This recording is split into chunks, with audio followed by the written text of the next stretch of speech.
非有消息，中美两国上周在日内瓦达成协议之后，各方都表示了欢迎。根据这项协议，除了保留 10% 的关税外，双方基本都退回了今年4月初的状态，也就是 20% 的芬太尼关税和中国的反制措施还在，其他基本都已经取消了。本次协议中降低关税的时间是90天，但多数评论认为应该会持续下去。被取消的关税是特朗普在今年4月份无端发动的高达 91% 的部分，这个事件的发起人是特朗普，现在请求谈判和同意降低关税的也是他。有人认为从这点来说，中国赢得非常彻底。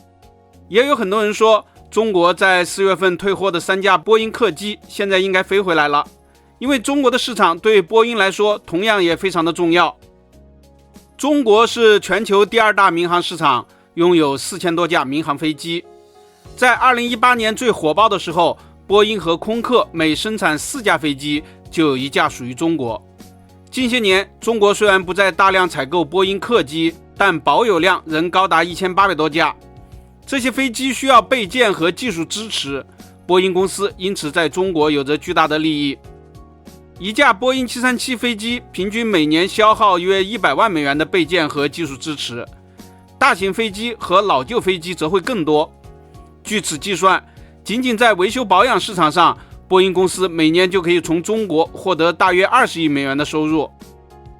虽然在2019年之后，中国内地航司不再订购新的波音客机，但此前积压的订单据称仍有近200架等待交付，这其实已经能够帮助波音获得大量收入。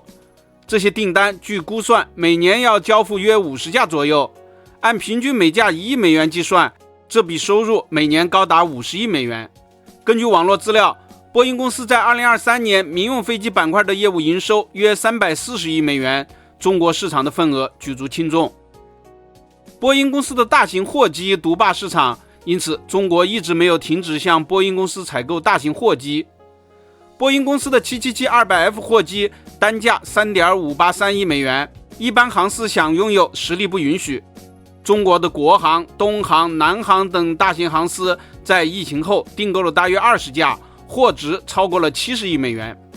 因此本次降低关税之后，就算仍然不再订购任何波音客机，3年内中国民航市场也能给波音公司带来大约140亿美元的收入，这对于波音公司大幅增长业绩，早日实现扭亏为盈是有帮助的。同时，由于长达5年不再订购新飞机，中国内地航空公司现有的波音机队正在逐渐老化。例如，海南航空有些737-800的机龄已达25年，中国国航有些747-400的机龄甚至超过了30年。老旧飞机的保养成本上升，安全性下降，早晚都是需要更新换代的。如果现有的波音机队仍然更换为波音，将会给波音公司带来约2000亿美元的收入。本次日内瓦谈判中提到了贸易不平衡的问题，或许后面订购波音客机也会重启。